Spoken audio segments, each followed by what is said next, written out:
बिस्मिल्लाहिर्रहमानिर्रहीम, अस्सलाम वालेकुम नाज़रीन, आप देख रहे हैं news one tonight with me Syed Asim Raza. आज के प्रोग्राम में सैलाब पंजाब के बाद सिंध की तरफ रवां दवां और पंजाब में तबाही के बाद सिंध की तरफ इसकी क्या तैयारी है। और हम देख रहे हैं कि गुजरात में एक और पैटर्न जिसमें हम अर्बन फ्लडिंग को देखते हैं, बारिशें और उसके बाद ये जो पानी भारत की तरफ से आबी जारियत हो रही है, उसके बाद सूरत हाल हम देख रहे हैं। कैंप्स लगाए गए हैं, इमदादी सामान पहुँचाया जा रहा है, लेकिन अब सिंध के तरफ क्या हालात बनते हैं उस पर भी बात की जाएगी। उसके अलावा आज यौम फ़ज़ाइया है, यानी कि जंग सितंबर की याद ताज़ा करते हुए पाक फ़ज़ाइया के कारनामे जो हैं, जिसमें दुश्मन को अददी बरतरी के बावजूद उसके घर के अंदर जिसे कहते हैं ना कि मुकीद करके रख दिया, यानी कि उसको कैद करके रख दिया। उनकी फ़ज़ाइया जो थी, जिस तरह हमने अभी देखा मार्का हक में, उसी तरह हमने देखा 1965 में भी हमने उनकी फ़ज़ाइया को बिल्कुल जिसे कह सकते हैं ग्राउंड कर दिया था। और वो जो यौम फ़ज़ाइया के हवाले से हम बात कर रहे हैं, इस हवाले से हम देखें तो पठानकोट और दूसरे जो उनके एयर बेसिस थे, आदमपुर की बात की जाए या हलवाड़ा की बात की जाए, जो कारनामे हमारे शाहीनों ने अंजाम दिए, उनके हवाले से बात करेंगे। प्रोग्राम में इस वक्त गुफ्तगू करने के लिए हमने दावत दी है air vice marshal retired Sajid Habib साहब को। खुशामदीद कहते हैं साजिद साहब आपको। अस्सलाम वालेकुम, बहुत शुक्रिया आपका। साजिद साहब, हम 1965 की याद ताज़ा कर रहे हैं और हमारे शाहीनों ने एम आलम हो, रफ़ीकी साहब हों, या फिर अगर हम बात करते हैं सज्जाद हैदर साहब की, जो कारनामे हमने अंजाम दिए, हालांकि हमारे पास अददी कमी थी, जहाज़ों की भी कमी थी, हमारी जिसे कह सकते हैं फ़ज़ाइया का मुकाबला अपने से 300 गुना बड़ी फ़ज़ाइया के साथ था। आप क्या समझते हैं कि हमारी हिकमत अमली उस वक्त क्या थी? वैसे 7 सितंबर ही क्यों बात की जा रही है, क्योंकि काम तो 1 सितंबर से शुरू हो गया था। जी बिल्कुल, काम तो 1 सितंबर से जैसे आपने कहा शुरू हो गया था, जब कश्मीर सेक्टर में सरफराज रफीकी शहीद और इम्तियाज भट्टी साहब ने दुश्मन के 4 वैम्पायर गिरा दिए। तो हमने उन 4 वैम्पायर के गिराने से ये हुआ कि एम्पायर का पूरा फ्लीट उसके बाद जंग में शामिल नहीं हुआ। तो 2 पायलटों ने 4 जहाज गिरा के, तो आप समझिए कि थोड़ा सा बैलेंस जो है, इम्बैलेंस को कम कर दिया।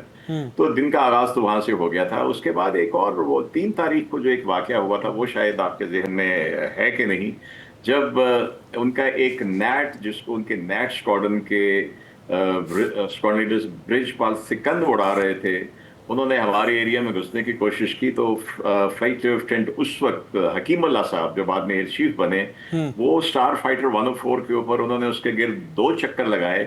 तो अब वो देखिए, वो नेट था कोई 400 मील की स्पीड पे उड़ने वाला, और जो हमारा स्टार फाइटर 104 था, एक को 1500 मील की स्पीड से उड़ने वाला। तो सिकंद साहब ने जनाब बाकायदा अपने गेयर्स डाउन किए और वहां पे पसरूर में एक हमारी, जिसको समझिए कि डिसयूज्ड एयरफील्ड की जो स्ट्रिप थी, जी बिल्कुल, एक अबैंडन्ड स्ट्रिप वहां पे लैंड कर गए। जी, अबैंडन्ड स्ट्रिप थी, वहां पे लैंड कर गए। तो इंडिया ने कहा कि जी वो गलती से लैंड कर गए, उनका जहाज में टेक्निकल फॉल्ट थी। लेकिन अगली सुबह फ्लाइट 7 आदमी एक ऑपरेशनल बेस से वहां पे जाते हैं, उसमें पेट्रोल डलवाते हैं, उसको टेक ऑफ करते हैं और लेके आ जाते हैं। तो ये साबित कर दिया कि उसमें मसला कोई नहीं था, वो घबराहट में सिकंद लैंड कर गए थे। तो ये आपने बिल्कुल सही कहा कि अकाउंट तो इससे पहले खुल चुका था। उसके बाद 6 सितंबर के ऊपर जब सरप्राइज हमला हुआ, तो यकीन कीजिए कि वो जो 15 उनका डेव आया था, 15 डेव, जिसके जनरल निरंजन प्रसाद थे, जिनकी आज भी जीप हमारे पास महफूज है, उनका जो जिसको तहस नहस किया उसे एडवांस को, क्योंकि सरप्राइज हमला था, हमारी आर्मी बड़ी लिमिटेड थी वहां पे। तो वो भी 90 स्क्वाड्रन के, आपने सज्जाद साहब का नाम लिया, वो स्क्वाड्रन कमांडर थे। वो 6 जहाज कश्मीर सेक्टर में फ्लाई कर रहे थे, उनको लेके आए।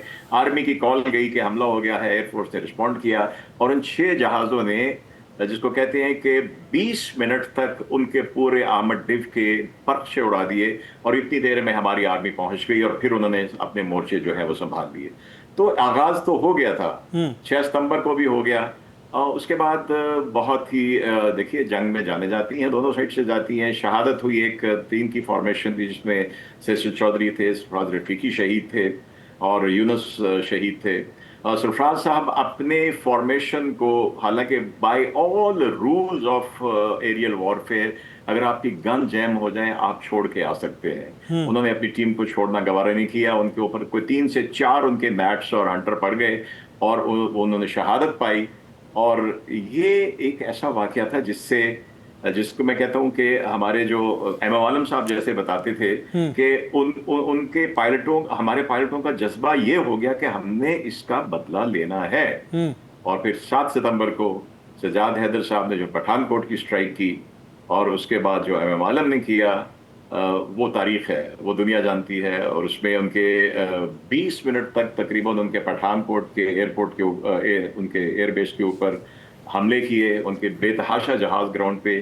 वो मुझे याद है कि सज्जाद हैदर साहब से एक दफ़ा मैं बात कर रहा था, कहने लगे साजिद, आम तौर पे कहते हैं कि जो आप हर साइड एग्जेजरेट करती है कि हमने इतने गिराए, इतने तबाह किए।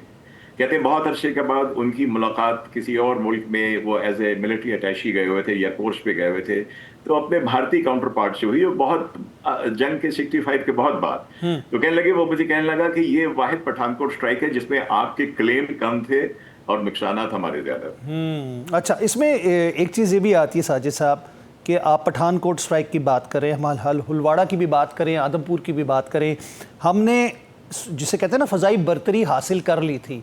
यानी कि आपने पहले बताया कि पहले उनके जो जहाज़ थे उनको गिराया गया तो उन्होंने उनको ग्राउंड कर दिया। उसके बाद जब ये हमला हुआ तो उसके बाद जो उनका स्ट्राइक का रेशो था या फ़ज़ा में उड़ने की जो उनके लिए सलाहियत थी वो ख़त्म कर दी गई थी। आप समझते हैं कि उसमें हमारे पास टेक्नोलॉजी में हम ज़्यादा अच्छे थे या तरबियत का फुकदान था उनका? देखिए, बुनियादी तौर पे तो दोनों एयरफोर्सेज एक ही एयरफोर्स से निकली थी, रॉयल इंडियन एयरफोर्स से निकली थी जब पार्टीशन हुई, पाकिस्तान बना, हिंदुस्तान अलग मुल्क बना। लेकिन जो शुरू से हमारे कमांडर्स ने, मैं सैल्यूट करता हूँ, शुरू में हमारे 2-3 तो अंग्रेज कमांडर थे, उनको भी विद ऑल द रिस्पेक्ट। लेकिन जब असगर खान साहब आए, वहां से जो फादर ऑफ नेशन ने 13 अप्रैल 1948 को पैगाम दिया था कि फजाइया को इतना मजबूत होना चाहिए कि उसका कोई सानी ना हो, वरना उसके बगैर कोई भी मुल्क दुश्मन के रहमो करम पे होगा, इस चीज को पकड़ा। तो जो वहां से तरबियत चली, वो हमारी यही तरबियत होती थी कि हमने अपने से 3 गुना बड़े एयरफोर्स से मुकाबला करना। और ये चीज वहां से लेके अब air chief marshal Zaheer Ahmad Babar Sidhu हैं, यहाँ तक जो हमने अभी 6 और 7 मई और 10 मई को देखी, ये शानदार मुजाहरा जो कारकर्दगी का पूरी दुनिया जिस पे हैरान है। अच्छा, ये बताइए सज्जाद साहब के, साजिद साहब के, जब हम बात करते हैं हमारे उस वक्त के जो एयर चीफ थे वो खुद रिकॉग्निशंस जिसे कहते हैं फ्लाइंग में जाते रहे और फ्रंट से लीड किया, तो आपको लगता है कि जो क़यादत है और जज्बाए ईमानी और शहादत जो है ये हमारे तुर्रा इम्तियाज़ है? ये हमारा तुर्रा इम्तियाज है, ये हमारी तारीख है। ज़हीर अहमद बाबर सिद्धू ने जो किया, आप देखिए कि मार्शल नूर खान जब पहली दफा उन्होंने 65 की वॉर से कुछ दिन पहले जब अपने ट्रूप्स को जो कश्मीर सेक्टर में थे उनको सप्लाईज पहुंचाने के लिए डिसाइड किया गया कि C-130, अब C-130 एक कार्गो जहाज है, बहुत बड़ा जहाज, वो इतना बड़ा टारगेट होता है तो उसको तो गन से गिराया जा सकता है। तो डिसाइड हुआ कि उसके ऊपर बैठ के तो उससे सप्लाईज ड्रॉप की जाए, और उस पहली फ्लाइट के ऊपर एयर मार्शल नूर खान खुद बैठे हुए। तो ये हमारा खासा है। और जब वो कमांडर बैठता है तो फिर नीचे वाले ट्रुप्स कहते हैं सर, वो जान देने के लिए तो वो तैयार होते हैं, अपने कमांडर की जान बचाने के लिए, जमीन पे हो, समंदर में हो, कहीं पे भी। लेकिन जो एक मोराल उनको बूस्ट होता है वो बड़ा जबरदस्त होता है। तो ये खासा है हमारे कमांडर्स का कि वो हमेशा कॉकपिट से लीड करते हैं। पीस टाइम भी हो तो जब आप देखते हैं 23 मार्च का यौम पाकिस्तान का जो फ्लाई पास होता है, उसको लीड करते हैं, आगे तैयारा एयर चीफ का होता है। जी बिल्कुल। और साजिद साहब, हम एक चीज़ और भी देखते हैं कि आर्मी और एयरफोर्स का जो कॉम्बिनेशन होता है, मतलब जिस तरह आपने बताया कि आप लोगों को कॉल गई थी और उसमें आप लोगों ने इंडियन की आर्मी की तहस नहस कर दिया, जो उनका आर्मर डिवीजन था या फिर उनके जो सप्लाईज के थे। तो ये कॉम्बिनेशन होता है, एक दूसरे के साथ साथ चल रहे होते हैं। यही कॉम्बिनेशन हमने हालिया मार्का हक में देखा। तो आपको लगता है कि ये दोनों जो सरबराहान होते हैं, ये दोनों फोर्सेस यकजा होकर जब लड़ती हैं तो दुश्मन के लिए मुकाबला करना बहुत मुश्किल होता है? मैं तीनों को शामिल करूंगा। आप मत भूलिए कि नेवी ने इसी दौरान में जो समंदर में हमारी नेवी ने पोस्चरिंग की, अभी वो 65 में दवारका का उनका बेस तबाह किया था, वहां से लेके अभी तक। देखिए, ये तीनों फोर्सेस जब तक कोहिजन में नहीं होंगी, आप जंग ना लड़ सकते हैं ना जीत सकते हैं। तो ये दोनों और नेवल कमांडर जो थे, उन्होंने जो पोस्चरिंग, सिर्फ जो कहते हैं ना अपना वो अंदाज वो बनाया समंदर में कि उनका विक्रांत 400 माइल से जी वो लेके भागे उसको, आगे नहीं आया। जी वो लेके भाग गए उसको, बल्कि वो लेके भागे, 1 मील आगे नहीं आए। जी बिल्कुल। तो ये सिनर्जी होती है और ये माशाल्लाह बहुत अच्छी बात है, इसके बगैर आप जंग नहीं लड़ सकते। तो अभी जो हमारे फील्ड मार्शल हैं, एयर चीफ मार्शल हैं, नेवल जो हमारे कमांडर हैं, इन सब में और इनकी जो एजेंसीज हैं जो कि अक्रॉस दुश्मन के ऊपर नजर रखती है। इनमें इंतहाई जो है जबरदस्त किस्म की इंटीग्रेशन है और उसी से कामयाबी हासिल होती है। साजिद साहब, 1965 की वॉर की स्किल्स कुछ और थी, आज का वॉर पैटर्न कुछ और हो चुका है। आज हम जदीद टेक्नोलॉजी के साथ साथ हम साइबर फोर्स के साथ और मिसाइल टेक्नोलॉजी के साथ, क्योंकि वो डॉग फाइट और आमने सामने जहाज़ के आने वाला सिलसिला ख़त्म हो चुका हुआ है, उसमें और आज तक के सफ़र में कितना फ़र्क देखते हैं आप? देखिए, ये तो एक मुस्तकिल अमल है। जैसे इंसानियत का इर्तिका हो रहा है, टेक्नोलॉजी का इर्तिका हो रहा है। जब 60 कहाँ से पहले कोई दो आपस में हाथों से लड़े होंगे, फिर डंडों से लड़े, फिर नेज़ों से, फिर तीरों से। तो ये तो एवोल्यूशन है कंटिन्यूसली। और देखिए, 65 वॉर पे जब हुआ तो पाकिस्तान के पास उस वक्त भी स्टार फाइटर F-104 थे। वो इंडियन जहाजों से बहुत बेहतर थे। मैंने बताया कि वो आवाज से 2 गुना रफ्तार से फ्लाई करते थे, उनको तो पकड़ ही नहीं सकते थे। लेकिन उसके साथ स्किल थी। और कमिंग बैक टू आपके पॉइंट, यस, हर चेंजिंग टेक्नोलॉजी के साथ तब्दीली आती है। लेकिन पिछले 6 बरस में जो तब्दीली आई है, ये बहुत ही, जिसको कहते हैं, सुपरसोनिक स्पीड के ऊपर आई है, जिसमें अब ये सिर्फ अपने हवा से निकल कर फिजा में चली गई है। जी बिल्कुल। इसमें पहले भी होता था। पहले जब एमएम आलम ने टेक ऑफ करके गए थे और वो उन्होंने दुश्मन के 5 जहाज गिराए थे, तो रडार के ऊपर एक कंट्रोलर बैठा हुआ उनको गाइड कर रहा था। उनको दुश्मन के जहाज आंखों से नजर आने तक और कोई तरीका नहीं होता था। वो बड़ी मुश्किल जंग होती थी। अब इस तरह से मुश्किल है कि अब एक पायलट अगर JF-17 में या J-10 में बैठा हुआ है, उसके साथ उसके अपने एवैक्स हैं, उसके साथ अपने उसके जैमिंग वाले जहाज हैं, जिन्होंने दुश्मन के जहाजों को, उनकी चीजों को जैम करना है, आपके लिए डिजिटल विंडो निकालनी है, और पायलट ने उस फ्रैक्शन ऑफ अ सेकंड में अपना मिसाइल फायर करना है। ऐसे ही है। तो अब इस पॉइंट ऑफ व्यू से टेक्नोलॉजी आई है, लेकिन ये बैटल मैनेजमेंट मल्टी डोमेन हो गई है, और जिसको कहते हैं कि बहुत टेक्निकली बड़ी मुश्किल हो गई है। मुश्किल इस तरह हो गई है कि you have to be very smart and sharp, कि उस फ्रैक्शन ऑफ अ सेकंड में आपने मिसाइल फायर कर दिया तो आप विनर हैं, और नंबर 2 कोई नहीं होता इस जगह। जी बिल्कुल ऐसे ही। और साजिद साहब, बात ये आती है कि 1965 में भी उनका क्लेम था कि सुबह का नाश्ता हम जाके जिम खाना में करेंगे या शाम की चाय उधर जाके पियेंगे। इस मरतबा भी मोदी साहब ने शायद ये गुमान किया था कि राफेल होंगे तो मामला ही कुछ और होगा। जब 2019 वाली वारदात डाली थी उन्होंने, तो अब भी हमने देखा कि उनको मुंह की खानी पड़ी। 1965 में भी उनको मुंह की खानी पड़ी। आपको क्या लगता है कि एक लेटेस्ट टेक्नोलॉजी या असलहे का ज़ख़ीरा जमा कर लेने से जंगें जीती जा सकती हैं? बिल्कुल भी नहीं। आप देखिए, ना कोई घर में 1000 किताबें रख के आलम बन सकता है, ना कोई रेसिपी की 100 किताबें रख के शेफ बन सकता है। इसी तरह फ्लाइंग में भी जहां तक महारत है, लेकिन देखिए, मैं as I have been a fighter pilot myself और एयरफोर्स का हिस्सा रहा हूँ, और सारा कुछ हमारे लोगों में, और जो मैं समझता हूँ अपने पायलट्स में देखा, 2 चीजें ईमान वाली हैं। एक अल्लाह पे ईमान, और दूसरा अपने वतन की आबरू पे ईमान के इसको प्रोटेक्ट करना है। और इसके साथ जब तरबियत मिल जाती है, जैसे मैंने आपसे कहा कि हमारी तो ट्रेनिंग होती थी कि हम 2 जाएंगे तो हमें 6 मिलेंगे, आगे से मिलेंगे 3 गुना हमसे ज्यादा मिलेंगे। तो ये चीजें जब मिल जाती हैं तो फिर आपकी कमिटमेंट बड़ी जो है ना, वो जबरदस्त हो जाती है, और फिर अल्लाह की रहमत से फतेह आपका मुकद्दर बनती है। जी बेशक, नो डाउट अबाउट इट। और हमने यही कारनामे देखे जो कि हमें 1965 की जंग में हमारी फ़ज़ाइया की जानिब से जो कारहाय नुमाया किए गए, जिसमें सरफराज रफ़ीकी साहब की बात करें या एम आलम साहब की बात करें या सजाद हैदर साहब की बात करें, वो जज्बा, वो अपने स्टाफ के साथ उनका किरदार, या हम बात करें नूर खान साहब की, तो वो एक जिसे कह सकते हैं ना कि एनर्जी शेयरिंग की बात आती है कि आप एक दूसरे की वाइब को फील करते हैं फ्लाइंग करते हुए। आप अपने विंगमैन को जानते हैं कि उसकी क्या सलाहियत है, आपकी क्या सलाहियत है, और अल्लाह पर एतमाद। तो यही फतह की एक सबसे बड़ी एक मिसाल भी बनी। तो आपको लगता है कि आइंदा आने वाले दिनों में अब जंगों का, जिसे कहते हैं, मिजाज बिल्कुल मुख्तलिफ हो गया है?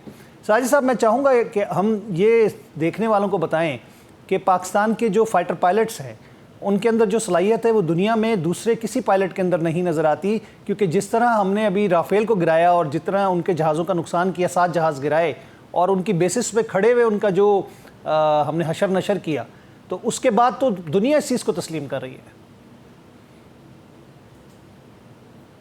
जी बिल्कुल तस्लीम कर रही है। और इसके साथ मैं समझता हूँ कि एक और चीज़ जो हमने देखी है कि हमने कभी ओवर कॉन्फिडेंस में नहीं आए कि हमारी तरबियत बहुत सुपर है, हमने इनवेरिएबली जो भी हो जाए हमने जीतते हैं, ये कभी हमारे जहन में नहीं आता। हमारा जज्बा होता है, हमारी कमिटमेंट होती है, हमारा अपने आप पे भरोसा होता है, लेकिन ओवर कॉन्फिडेंस नहीं होता। क्योंकि मैं समझता हूँ कि जब मोदी ने बहुत शोर मचाया 2019 के बाद, क्या राफेल होते तो ये होता ये होता, आई थिंक वो भी एक जो था ओवर कॉन्फिडेंस, कंप्लेसेंसी जो थी, वो भी आपके नेगेटिव आपके जाती है। तो बिल्कुल आपने सही कहा। अब ये जो पूरी कंप्लीट एक चेंज आई है, और इसमें अब ये नहीं है कि जो हमने 2 महीने पहले किया था अभी भी वही हमारे टैक्टिक्स होंगे। अब हर चीज आपकी जो एसेट्स हैं वो चीजें आपको गूगल पे नजर आ जाती, लाइव गूगल पे नजर आती, जहाज कितने खड़े हैं, बेस कैसा है, उसकी लैटिट्यूड लॉन्गिट्यूड, उसके कोऑर्डिनेट्स क्या है। अब सिर्फ टेक्नोलॉजी का ज़माना ये है जी, चीज बिल्कुल। सीक्रेट है, दिमाग ये चीज दिमाग सीक्रेट। में, और जी उस वक्त का बिल्कुल। जो लम्हात आप गुजार रहे होते हैं जंग के ज़माने में, या उस वक्त हालत जंग में आप, उसमें किया गया फैसला सबसे इम्पोर्टेंट होता है। बहुत बहुत शुक्रिया, जी थैंक यू बिल्कुल। वेरी मच साजिद साहब, आपने अपना कीमती वक्त हमें दिया। और पाक फ़ज़ाइया के शाहीनों को हम हमेशा खराज तहसीन पेश करते हैं। ज़माना अमन की बात की जाए, हालात जंग की बात की जाए, या मुल्क व कौम पे कोई आफत आ जाए, तो हमने देखा कि हमारे फोर्सेस और पाक फ़ज़ाइया के जवान और हमारे अफसरान जो हैं, हमारे शाहीन जो हैं, हमेशा इस कौम की खिदमत और इस मुल्क के दफ़ा के लिए हम वक्त तैयार रहते हैं। मैं लेता हूँ वक्फ़ा, उसके बाद दोबारा मिलते हैं।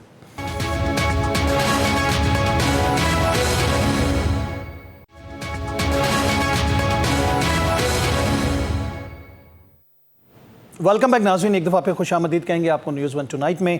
प्रोग्राम में इस वक्त हमारे साथ शामिल हैं मेयर सखर अरसलान इस्लाम शेख साहब। आपको खुशामदीद कहते हैं अरसलान साहब। अरसलान साहब, इस वक्त पंजाब में तबाही मचाने के बाद रेला जो है, सैलाबी रेला, जो कि भारतीय जहारियत, आबी जहारियत है, वो अब सिंध की जानिब बढ़ रही है।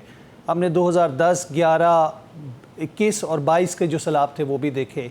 क्या तैयारी आप लोगों ने की है? क्योंकि सखर, उससे मुलेका इलाके, खैरपुर की बात की जाए, इन इलाकों में ज़्यादा तबाही होती है, ख़ास तौर पे कच्चे के इलाके में। तो आप लोगों की प्रिपरेशन और इसके हवाले से आप लोगों की तैयारी क्या है? जी बिस्मिल्लाहिर्रहमानिर्रहीम। देखें, जो एक्सपेक्टेड फ्लड है वो हाई फ्लड है, but we have prepared for a super flood. और इस वक्त के जो फिगर्स हैं उसके अंदर हमारे पास उर्दू बरात 3.5 लाख है, इसी तरह सख्तर बरात में 2,80,000 और कोटरी में 2,23,000 जो। लेकिन जो आपके पानी आने के ड्यूरेशन होते हैं, तो 4 रिवर्स जो हैं ये आपके पंजनद के पॉइंट पे जमा होते हैं।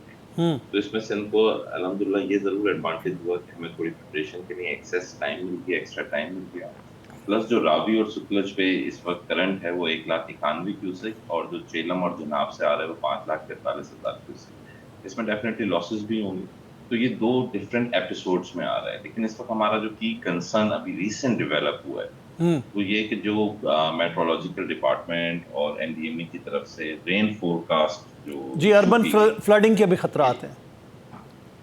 हाँ, अर्बन फ्लडिंग जाहिर बात है, वो तो शहरों के अंदर जो लो ग्रेविटी पॉइंट्स होंगे अर्बन फ्लडिंग उससे होगी। लेकिन जो हमारा यानी जो इन बैराजेस की कैपेसिटी है, जिसमें हम एक्सपेक्ट करते हैं माजी के प्रेसिडेंट्स के हवाले से या जो इनके मैन्युअल्स हैं कि कितना पानी इजीली फ्लो हो जाएगा। तो पहले तो आज से पहले की अगर हम बात करें, इवन अगर बरसात नहीं होती तो कोई अल्हम्दुलिल्लाह कोई ऐसी परेशानी की बात नहीं है कि जिसपे हमें कंसर्न हो, क्योंकि इससे ज्यादा कैपेसिटी का पानी माजी में गुजरा है और गवर्नमेंट ऑफ सिंध ने रिहैबिलिटेशन शायद 2010 में 9 लाख क्यूसिक का रेला जो था, या 11 लाख क्यूसिक का रेला वहाँ से गुजर रहा था। बल्कि मैं तो खुद रिपोर्टिंग करता रहा जिना बैराज, उसके ऊपर सखर बैराज के ऊपर खड़े होके, तो वो लरज़ रहा था। कितना कैपेसिटी रखता है ये आपका सखर बैराज जिसमें से रेला गुजर सकता है?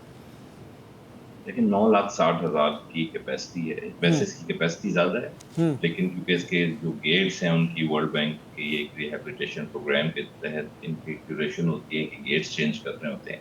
लेकिन एज ऑफ टुडे तो 9,60,000 इसकी कैपेसिटी है, जिसमें इजीली आपका पानी उतर जाएगा। पहले ये गुड्डू बैराज पे आएगा, फिर ये सखर बैराज पे आएगा, फिर ये कोटरी बैराज के ऊपर जाएगा, और गुड्डू बैराज पे 12 लाख कैपेसिटी है। आते आते उसमें भी लॉसेस होते हैं, पानी कैनाल्स में जाता है। तो as far as flood is concern we are fully prepared. लेकिन इसमें 2-3 चीजें अहम है।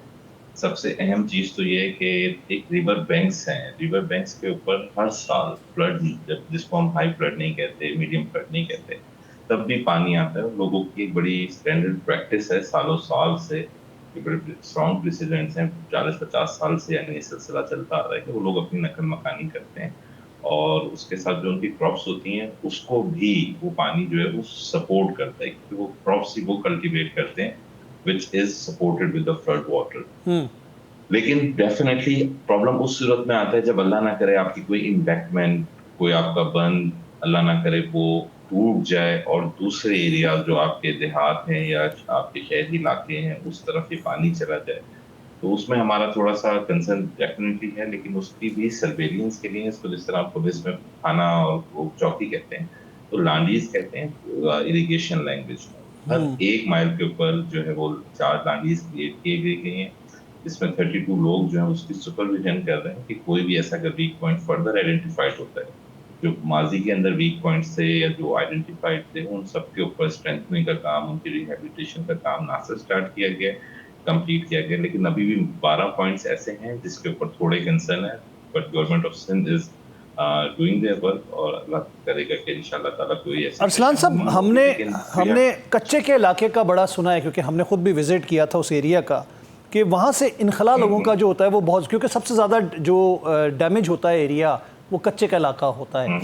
वहाँ से अभी तक कितने लोगों का इनखला हुआ है और कितने %? क्योंकि वहाँ से लोग अपनी जगह नहीं छोड़ते। हमने सांप और लोगों को चारपाइयों के साथ दरख्तों पे बंधे हुए देखा इकट्ठे 2010 में। If I am not wrong, आपको याद होगा कि जब 2010 का सैलाब आया था तो वहाँ से लोग जगह नहीं छोड़ रहे थे।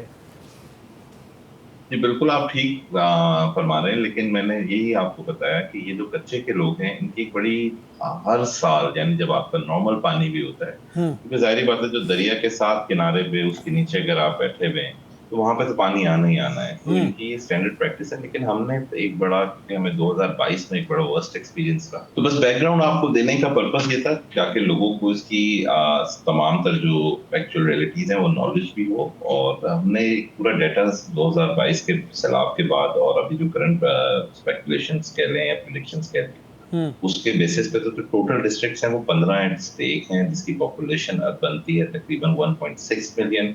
इसमें 1651 देहात आते हैं और हाउस होल्ड जो एक्सपेक्टेड है वो 2,73,000 है। लेकिन गुड्डू और सक्खर बराज को जो इमीडिएटली आपका यानी हिट करता है, जो कंसर्न एरियाज हैं, उसमें आपका डिवीजन सक्खर और डिवीजन लाड़काना आता है। तो डिवीजन सक्खर में तकरीबन 4,59,000 पॉपुलेशन है, 76,000 हाउस होल्ड हैं और 616 आपके विलेजेस हैं जो एक्सपोज हैं। तो अगर हम सक्खर डिवीजन की सिर्फ बात करें, जिसमें आपके सक्खर बराज वाला एरिया है, उसमें 3,63,000 की population, 7,50,000 villages, 5 lakh life stock, crops हैं तकरीबन 2,42,000 की। अब इसमें जो सबसे अहम चीज है वो ये है कि हमारे इवैक्यूएशन पॉइंट्स 37 इवैक्यूएशन पॉइंट्स ना सिर्फ आइडेंटिफाई किए गए बल्कि हर तालका में, हर जिला में कमांड कंट्रोल सिस्टम्स बना के हर एरिया के लिए एक dedicated focal person with contact number, वहाँ के लोगों के साथ, बल्दियाती नुमाइंदों के साथ, कंसर्न एनजीओज के साथ ये तमाम तर डाटा डिटेल्स शेयर कर दिया गया है, जिसमें जीपीएस कोऑर्डिनेट्स, लोकेशंस, कि अल्लाह ना करे ऐसी सिचुएशन डेवलप होती है तो इवैक्यूएशन पॉइंट्स कौन से होंगे, कहाँ से आपने कोऑर्डिनेट करना है और किस पॉइंट पे लेके जाना है। इसके लिए 205 बोट्स जो हैं उनका ना सिर्फ अरेंज किया है, वो इस वक्त ऑन ग्राउंड भी हैं और लोगों की इवैक्यूएशन जो बहुत ज्यादा वल्नरेबल पॉइंट्स है वहां से इस वक्त कर भी रहे हैं। उनके मवेशियों के लिए एक स्पेसिफिकली डिजाइन होती हैं, थोड़ी सी बड़ी आपकी बोट्स होती हैं, तो रूटीन में भी ये लोग अपने मवेशी के लिए इस्तेमाल करते हैं। तो वो बोट्स भी प्राइवेटली अलाइन करके वो फंक्शन अपना प्रोवाइड कर रही हैं। एक्सकेवेटर्स, ट्रैक्टर्स 341, इसी तरह 155 रिलीफ कैंप्स कायम किए गए, जिसके अंदर तमाम तर सहूलियात डॉक्टर्स के हवाले से जो मेडिकल कैंप्स रिक्वायर्ड हैं या जो आपके लाइफ स्टॉक कैंप्स हैं वो भी उसके साथ अलाइन है। प्लस आपने देखा, आपने जिक्र किया कि 2022 के सॉरी और 2010 में पानी में एक स्नेक का इनका एक कोरिलेशन होता है। एंटी वेनम वैक्सीन हैं या बच्चों के लिए जो एंटी मलेरिया वैक्सीन हैं, मेडिसिन हैं, खवातीन के लिए हाइजीन किट्स हैं, टेंट्स हैं, कंबल्स हैं, जितनी तमाम तर आपकी रिक्वायर्ड जरूरत है वो ना सिर्फ पूरी की गई है, उनको अलाइन कर दिया गया है। और बैकअप सपोर्ट पे इस वक्त सक्खर में हमारे जो नेवी के एहलकार हैं, जो ऑफिशियल्स हैं, एक्सपर्ट्स हैं, वो अपनी बोट्स के साथ यहाँ पे अवेलेबल हैं। तकरीबन 35 उनके ड्राइवर्स जो हैं वो भी अवेलेबल हैं। Case of worst scenario air movers या हेलीकॉप्टर्स, उनकी भी सपोर्ट ली जाएगी। इसी तरह आर्म फोर्सेस भी हमारे साथ गवर्नमेंट ऑफ सिंध के साथ स्टैंड बाय पे हैं। तो हम अपनी तरफ से पूरी कोशिश कर रहे हैं कि डी वाटरिंग पंप्स हैं, मेडिकल यूनिट्स हैं 1122 के, पीडीएमए के, जिसके अंदर वेंटिलेटेड यानी कि सारे मोबाइल यूनिट्स हैं, मेडिकल यूनिट्स हैं। तो बस दुआ कर सकते हैं कि अल्लाह ताला कोई इम्तिहान मुश्किल ना ले। और ये 22 में हमने देखा बड़ा ये तकलीफ दे मरला होता है, ना सिर्फ सैलाब, उसके बाद जो लॉन्ग लास्टिंग रिहेबिलिटेशन और बीमारियों से लड़ना, ये सारी चीज़ें। अच्छा अरसलान साहब, यहाँ पे हम बात करते हैं चारे और खुराक की फराहमी, क्योंकि इंसान को खुराक फराहम करना और उनके जो जानवर हैं उनके लिए चारा, क्योंकि सैलाब के दिनों में आपको पता है फसलें सारी डूब चुकी होती हैं, आपको कोई खुश्क जगह नज़र नहीं आ रही होती जहाँ से आपको चारा अवेलेबल हो। तो आपने क्या इस हवाले से लोग जो ख़ास तौर पे कच्चे के लोग हैं या मुतासरा इलाके जो होंगे उनको इत्मीनान में लिया गया है, उनको इंतज़ामात पे इत्मीनान साजी हो गई है?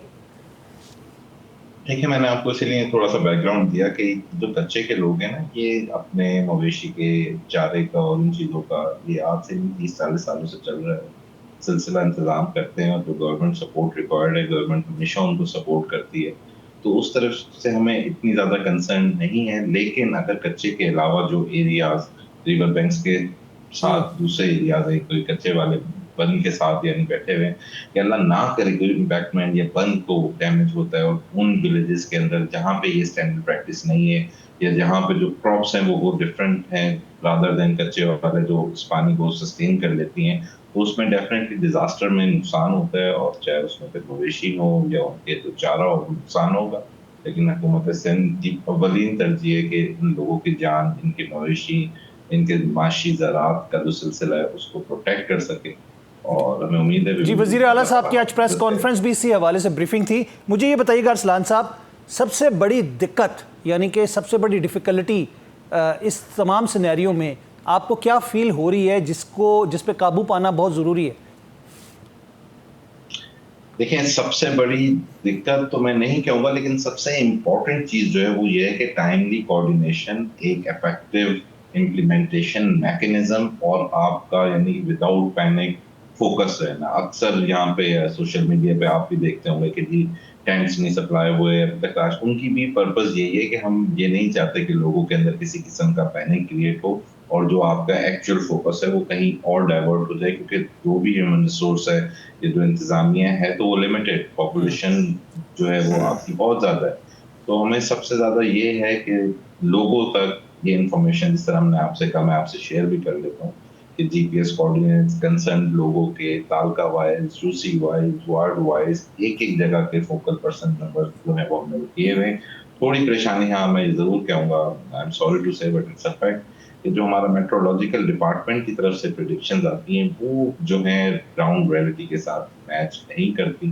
और फेडरल गवर्नमेंट से ये रिक्वेस्ट भी करेंगे, क्योंकि विदाउट हैविंग द एक्सपर्टीज तो शायद हैं ह्यूमन रिसोर्सेज, लेकिन जो रिक्वायर्ड टूल्स हैं हम समझते हैं वो नहीं है, जिसकी वजह से थोड़ी सी आपकी प्लानिंग मैकेनिज्म में डेफिनेटली इश्यूज आते हैं। क्योंकि आप अकॉर्डिंगली प्लान करते हैं कि जितना पानी आ रहा है, इतनी बरसात आ रही है, ये डेज हैं, तो वो होता नहीं है। वो होता है कि जून में भी 20 दिन इतनी बरसात होगी, जुलाई में भी इतनी होगी, अगस्त में भी इतनी होगी। वो एक्चुअल मटेरियलाइजिंग जो उनकी प्रेडिक्शन, एग्जैक्ट फिगर आपको नहीं मिल रहा होता एपिसोड वाइज के कितनी एपिसोड में कितना पानी आ सकता है। अभी भी कहा जा रहा है 10 सितंबर तक बारिशों की उम्मीद है, और सिंध में भी मेरे ख्याल से आज कराची में और उसके मुल्का इलाकों में और सिंध में मुख्तलिफ इलाकों में बारिशें शुरू होने की बात की जा रही है।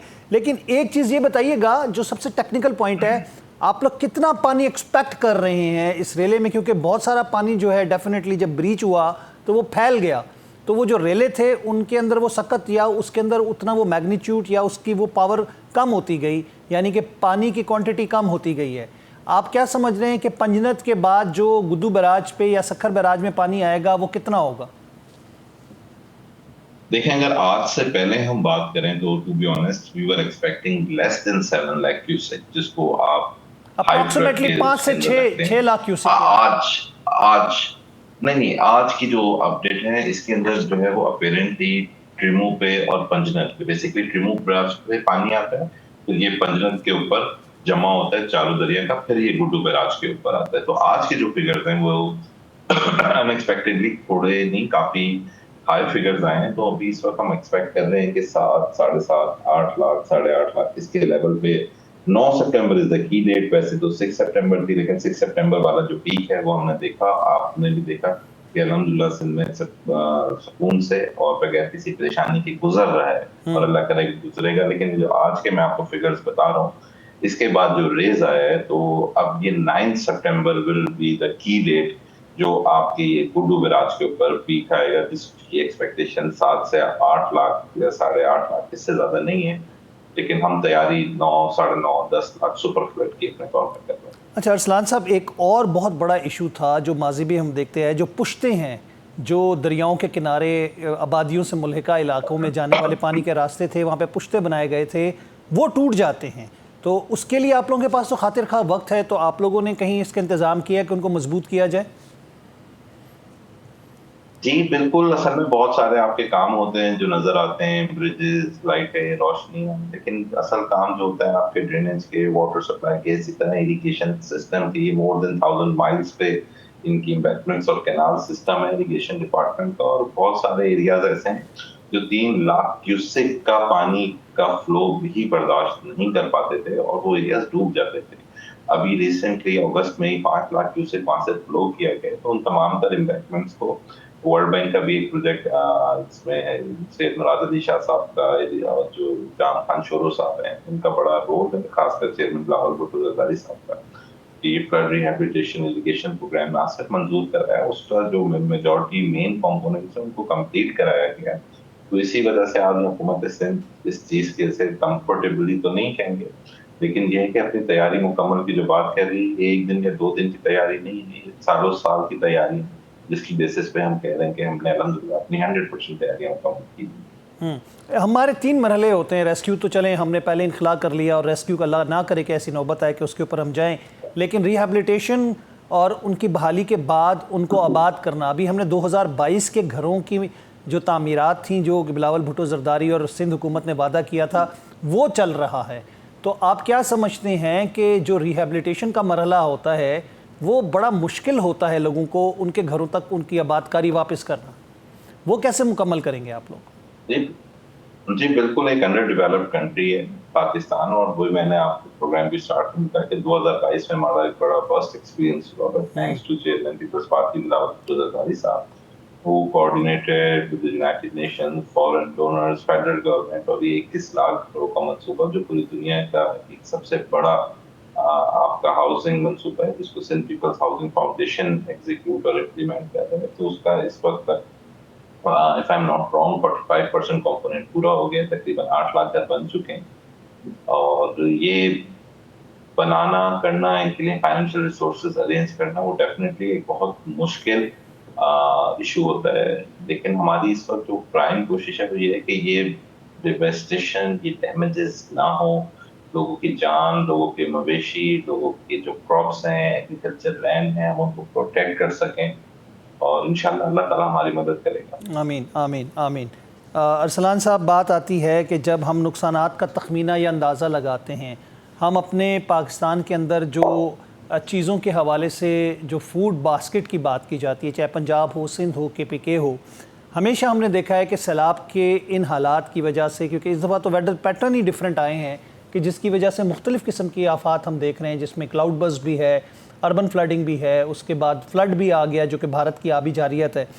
आप समझते हैं कि उसके ऊपर भी काम हो रहा है कि हम अपनी फूड बास्केट को सिक्योर किस तरह करें?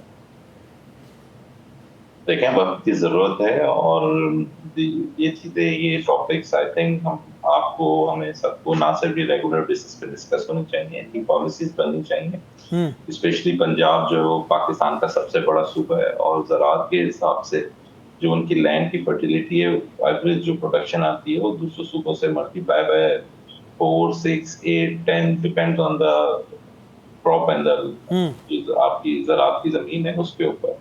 तो जब आपके मेजर सूबा जो आपकी ज़राअत की प्रोडक्शन कर रहा है, अगर उसकी डैमेज होगा तो उसका असर पंजाब और पाकिस्तान के तमाम तर सूबों में आएगा। तो हमें हमेशा अभी से ही, बल्कि असूलन तो मैं कहता हूँ कि पहले से हमें क्लाइमेट चेंज के ऊपर ना सिर्फ एक पॉलिसी, आइन के अंदर इसकी प्रोविजन और उसकी इम्प्लीमेंटेशन पे जाना है, क्योंकि आज हम एक्सेस वाटर की बात कर रहे हैं, लेकिन आज से हम एग्जैक्टली 3 महीने पहले चले जाए, ज़्यादा दूर की बात नहीं कर रहे।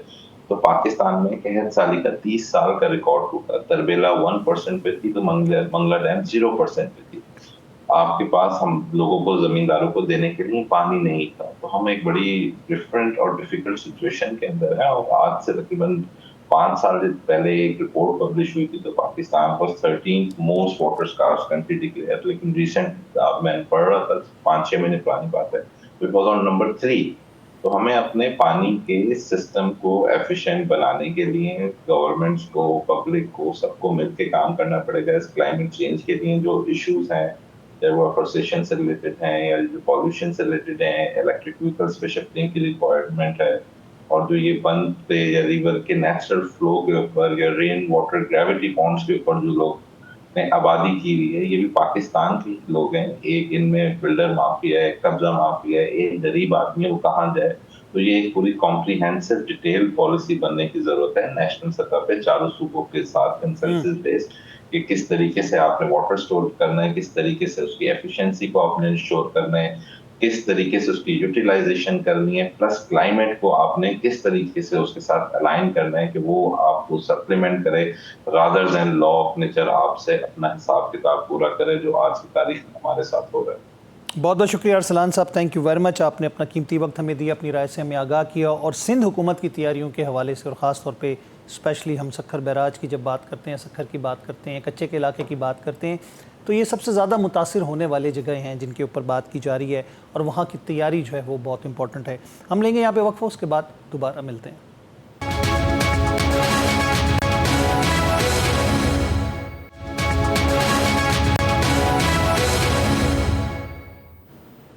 वेलकम बैक नाज़रीन, एक दफ़ा फिर खुश आमदीद कहेंगे आपको प्रोग्राम में न्यूज़ वन टुनाइट। मैं हूं सैयद आसिम रज़ा। ज़ैनब नईम साहिबा ने हमें ज्वाइन किया है, इन्वायरमेंटलिस्ट हैं, आपको खुश आमदीद कहते हैं प्रोग्राम के इस हिस्से में।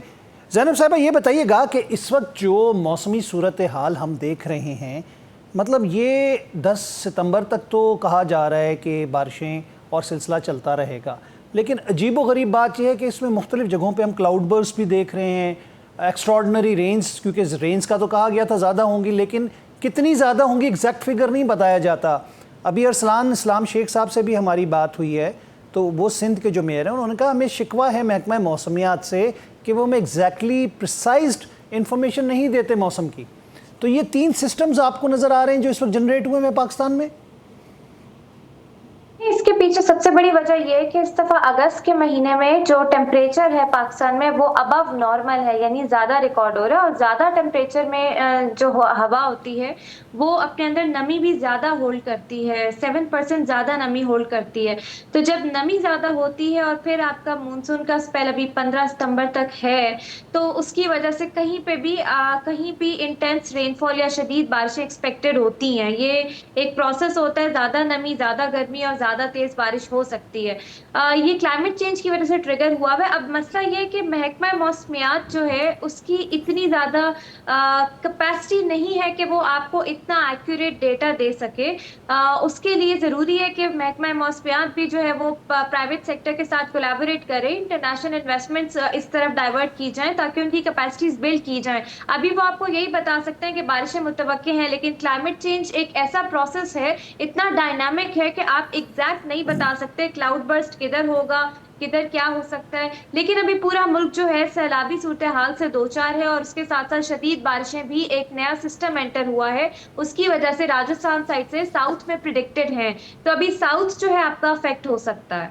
ये अजीब व गरीब जो आपने कहा ग्लोबल वार्मिंग और जिसे कहते हैं ना कि आपने एक वेदर पैटर्न चेंज के हवाले से बात की, कल इस्लामाबाद का भी एक नज़ारा हमने देखा जो शायद ही हमने पहले कभी देखा होगा कि क्लाउड पूरा आसमान साफ था और उसके अंदर लाइटनिंग बहुत बेतहाशा हो रही थी। लग ये रहा था कि वो एक छोटा सा क्लाउड जो है वही बहुत बड़ा तूफ़ान का पेशखेमा बन रहा है किसी ख़ास एरिया में। तो आपको लगता है कि इस तरह के अचानक से जो चीज़ें हैं वो होंगी, एक्सपेक्टेड हैं अभी? और देखिए बिल्कुल, मैं भी इधर इस्लामाबाद में रहती हूँ, कल मैंने भी वो देखा। उसके पीछे बहुत सारे लोग जो हैं वो कॉन्स्पिरेसी थ्योरीज भी बना लेते हैं, लेकिन वो सिर्फ सिंपल सी बात है कि जब आपके इलाके में टेम्परेचर ज्यादा होता है और हवा मौजूद होती है, तो इस तरह से ये क्यूमुलिम्बस क्लाउड बन जाता है, बड़ा क्लाउड, और इसमें ये जो बादल होता है, ये बादल फटने का भी खदशा होता है वहां पे। ये आपका क्लाइमेट चेंज है और ये इसके पीछे और कोई थ्योरी नहीं है। तो बिल्कुल वो इस्लामाबाद में था। अब मसला ये कि जब तक ये स्पेल रहेगा तब तक तो इस तरह के वाकयात कहीं पे किसी भी टाइम भी हो सकते हैं। जहां जहां पे मौसम वो जो आबो हवा का प्रेशर है वो बिल्डअप हो रहा है, वहां वहां पे ये एटमॉस्फेरिक कंडीशंस मौजूद होती हैं, वो हो सकता है। लेकिन उसके लिए जरूरी ये है कि आप अपनी आवाम को मुसलसल आगाही देते रहें, जिसके लिए महकमा मौसमियात का रोल बहुत अहम है। इसीलिए उनको जरूरत है इस वक्त कि वो प्राइवेट सेक्टर के साथ कोलैबोरेट करें और ऐसी आगाही मुहिम चलाएं जो आवाम तक मालूमात आमा ज्यादा फराहम करें कि अभी क्या मामला हो रहे हैं, ताकि आवाम भी इस किस्म के खौफ और हिरास से निकले कि ये क्लाइमेट चेंज है और इसके लिए हमें एक्शन लेने की जरूरत है। और गवर्नमेंट पे भी एक प्रेशर कायम रहे कि हमें इसको स्ट्रेंथन करना एक्शन को, ताकि आने वाले सालों में हम किसी हद तक ऑन ग्राउंड डिजास्टर से महफूज रख सकें। जैसे कि दरख्त लगाना, जैसे कि नॉर्थ में ट्रेवल ना करना जब मानसून का स्पेल होता है, जैसे कि इंक्रोचमेंट ना करना दरियाओं के रास्ते पे। अभी दरियाई सैलाब भी हम भुगत रहे हैं, तो ये चीजें हैं जो आगाही देने से ज्यादा जो है वो बेहतर हो सकती हैं। जी बिल्कुल, आगाही के हवाले से भी है, लेकिन आपको लगता नहीं है कि लॉन्ग टर्म प्लानिंग वाले काम हैं? क्योंकि हम चीड़ के या फिर जो दूसरे दरख्त हैं जिनकी एवरेज एज जो मेच्योरिटी की है वो 100 साल की होती थी, जब उनको काट दिया जाता है तो फ़ौरन कोई ऐसा दरख्त उसकी जगह नहीं ले सकता जो कि उन पहाड़ों की ज़मीनों को मजबूत करे। तो आपको क्या लगता है कि हमें कवानीन सख्त बनाने की ज़रूरत है, या कवानीन मौजूद हैं तो उन पर इम्प्लीमेंट करवाया जाए कि दरख्त ना काटे जाएँ? देखिए बात यह है कि आपको अपनी फॉरेस्ट गवर्नेंस का इत्तलाक करने की जरूरत है। फॉरेस्ट गवर्नेंस सिवाय मार्गला हिल्स नेशनल पार्क के और कहीं पे भी मौजूद नहीं है, और जहां मौजूद है वहां पे करप्शन इतनी ज्यादा है कि फॉरेस्ट डिपार्टमेंट टिम्बर माफिया को रोक ही नहीं पा रहा। और ये क्रिमिनल नेग्लिजेंस है, इसके खिलाफ सख्त से सख्त सजाएं होनी चाहिए, जो कि इस वक्त मौजूद नहीं है। कानून है लेकिन सजाएं इतनी कम है कि किसी को पड़ी नहीं है। दूसरी बात यह कि ये जो प्लांटेशन कैंपेन्स होती हैं, ये टारगेटेड प्लांटेशन कैंपेन होनी चाहिए जिसमें आप टेक्निकल एक्सपर्ट्स की राय लें। अब अगर इस्लामाबाद में आप किसी एवेन्यू पे पाम के दरख्त लगा दें, कराची में कोनोकार्पस लगा दें और सफेदा, या आप उस जगह पे लगाएं जहां जेरे जमीन पानी के जखायर सूख रहे हैं और ड्राई स्पेल है, तो ये तो नुकसान देगा आपके माहौल को। तो इसके लिए बहुत जरूरी है कि आपकी प्लांटेशन कैंपेन भी ऐसे बेधड़क नहीं शुरू हो जानी चाहिए। आपको अर्बन प्लानर्स और सबको शामिल करना चाहिए, प्रॉपर प्लान करें। जैसे नॉर्थ में इस वक्त पहाड़ों स्लोप पे आपको तनावर दरख्त लगाने की जरूरत है। जैसे आप बात करें कि चीड़ तो हम काटते जा रहे हैं, तो उसका ऑल्टरनेटिव लोकल दरख्त कौन सा हो सकता है जो जल्दी ग्रो कर सकते हैं और किस हाइट का और साइज का लगाना चाहिए हमें। ये सारी प्रॉपर प्लानिंग होती है जो कि अभी मुझे कहीं नजर नहीं आ रही। और हमेशा याद रखिए कि क्लाइमेट चेंज एक ऐसा प्रोसेस है जिसके लिए कोई भी शॉर्ट टर्म मेजर हमारा काम नहीं करेगा। हमें 20 साल 50 साल इस पे प्लानिंग करनी है, ताकि हुकूमत कोई भी हो हमें पता हो कि ये चीज है, ऐसे है, और ये स्ट्रैटेजी हमें अप्लाई करते रहना चाहिए। पूरा कलेक्टिव अडेप्टेशन का पैकेज है जो हमें इंप्लीमेंट करने की जरूरत है, जो अभी हम नहीं कर रहे। बिल्कुल। अच्छा ज़ैनब साहिबा, इसमें नुकसानात का अंदाज़ा आपने अभी देखा, जो तबाही हुई है और जो जानी नुकसान हुआ है, अमलाक का नुकसान हुआ है, आइंदा सालों में आप इसको पैटर्न को बढ़ते हुए देख रही हैं? देखिए क्लाइमेट चेंज तो अभी मैं इस सिचुएशन को कह रही हूँ, ये क्लाइमेट इमरजेंसी है। और जो सैलाब हमने देखा है, ये फ्लड सुनामी है, यानी ये इतना बड़े पैमाने पर सैलाब है जो और इस किस्म का सैलाब है जो पाकिस्तान ने पहले नहीं देखा। दरियाई सैलाब देखा या इंटेंस रेनफॉल, लेकिन क्या कलेक्टिव सैलाब इस तरह से कभी हमने नहीं देखा। ये क्लाइमेट इमरजेंसी की सिचुएशन है, ये मजीद बढ़ेगी और वर्स होगी। लेकिन अब उससे बचने के लिए अगर आज हम बहुत एक्सट्रीम लेवल के मेजर्स लेते हैं, तो अगले 2-3 सालों में हम उसका फायदा देख सकते हैं। मैं ये नहीं कह रही कि आज हमने मेजर्स लिए हैं और अगले साल हम बच जाएंगे। अगले साल इससे भी जल्दी मानसून आ सकती है और इससे भी प्रोलॉन्ग स्पेल हो सकता है, लेकिन और पानी की किल्लत भी शदीद हो सकती है। ड्राउट का स्पेल भी आ सकता है जो कि प्रेडिक्टेड है फॉर नेक्स्ट ईयर। तो मेरे ख्याल से हमें मेजर्स आज ही लेने की जरूरत है, ताकि आने वाले चंद सालों में हमारा ऑन ग्राउंड डिजास्टर जो हमारी कोताहियों से बढ़ रहा है वो ना बढ़े। जी, आप कह रही हैं कि हमारी कोताहियों से जो नुकसानात हो रहे हैं उनको रोका जा सकता है, लेकिन इसके लिए भी नहीं, मैं बात करूं ज़ैनब साहिबा, हमें 2, 3, 4 साल 5 साल इस पे काम करने की, और जिसे कह सकते हैं ना कि बड़े रिगरस किस्म के कवानीन बना के कानून साजी करनी पड़ेगी। और आपको लगता है कि हम पानी को जिस तरह ज़ाया कर रहे हैं, समंदरों में फेंक रहे हैं, सैलाब की वजह से हम ज़ख़ीरा नहीं कर पा रहे, हमारे पास ज़खायर मौजूद नहीं हैं, रिजर्वायर मौजूद नहीं है, ये भी एक रीज़न हो सकती है ड्राउट से बचने के लिए? हमें ये इस पर भी सोचना पड़ेगा। देखिए, water is your line of control. पानी को जखीरा करना आपके लिए, जिस खित्ते में आप बैठे हुए हैं इस वक्त, आपकी सर्वाइवल जो है ना आपका, वो इस पे डिपेंड करता है। पाकिस्तान की स्टोरेज कैपेसिटी जो है वो एज पर इंटरनेशनल स्टैंडर्ड्स बहुत लो है। आपके नेबरिंग कंट्रीज की बहुत अच्छी है, क्योंकि वो शायद अंडरस्टैंड कर गए हैं कि स्ट्रेटेजिकली आपको वाटर स्टोरेज कैपेसिटी रिक्वायर्ड है। इस कॉन्टेक्स्ट में पाकिस्तान को बड़े डैम की बहुत ज्यादा जरूरत है, लेकिन क्या डैम, एक बड़ा डैम हमें सैलाबों से बचा सकते हैं? ये दो अलग डिबेट्स हैं। आपके मैदानी इलाकों में छोटे डैम्स होते हैं या चेक डैम्स होते हैं, डाइक्स होते हैं, या जो हिल टॉरेंट का पानी जो 10 बिलियन क्यूबिक मीटर पानी जाया हो रहा है, जैसे कि आप भी बता रहे हैं, उसको स्टोर करने के लिए, स्पेट इरिगेशन के लिए आप वो पानी चेक डैम के जरिए स्टोर कर सकते हैं। और साउथ पंजाब में बहुत अच्छा पोटेंशियल है, आपके बाकी इलाकों में भी बड़ा अच्छा पोटेंशियल है। मेरे ख्याल से इस पर फौरी तौर पर काम होना चाहिए। इसके साथ साथ आपका जो फ्लड प्रोटेक्शन जो प्लान बनता है वो आप इम्प्लीमेंट करवाएं, इंक्रोचमेंट रिमूव करवाएं, अडैप्टेशन डिस्ट्रिक्ट लेवल से स्टार्ट करवाएं, वेस्ट मैनेजमेंट इंप्रूव करवाएं। आपके मुल्क में कोई एग्जिस्ट नहीं करती, वाटर गवर्नेंस है ही नहीं। देखिए, सूबों को वाटर अपॉर्चनमेंट रिकॉर्ड के तहत पानी डिस्ट्रीब्यूट किया जाता है, सूबों की अकाउंटेबिलिटी किधर है? पानी चोरी पे, आबियाना पे, इंडस्ट्रियल पानी पे, ये मेजर्स किधर है? हम तो कभी अकाउंटेबिलिटी हमने ली ही नहीं। मेरे ख्याल से आपको इस अकॉर्ड को भी रिवाइज करने की जरूरत है गवर्नमेंट को फौरी तौर पे, और देखें कि वाटर गवर्नेंस कैसे इंप्रूव होती है, जो अभी एग्जिस्ट नहीं कर रही हमारे। ठीक हो गया ज़ैनब साहिबा, बहुत बहुत शुक्रिया, आपने अपना कीमती वक्त दिया, अपनी राय से हमें आगाह किया। नाज़रीन, बात यह है कि हमें अपने कल के लिए, अपने आज के ऊपर, अपनी ज़िंदगी के ऊपर, अपने ज़िंदगी को, तर्ज़ ज़िंदगी को गुजारने के तरीक़ों के ऊपर सोचना होगा। हमें अपना कल बचाना है, अपने आने वाली नस्लों को क्या दे के जाना है, इसके ऊपर सोचने की ज़रूरत है। मैं चाहूँगा आपसे इजाज़त, अल्लाह ने के पास।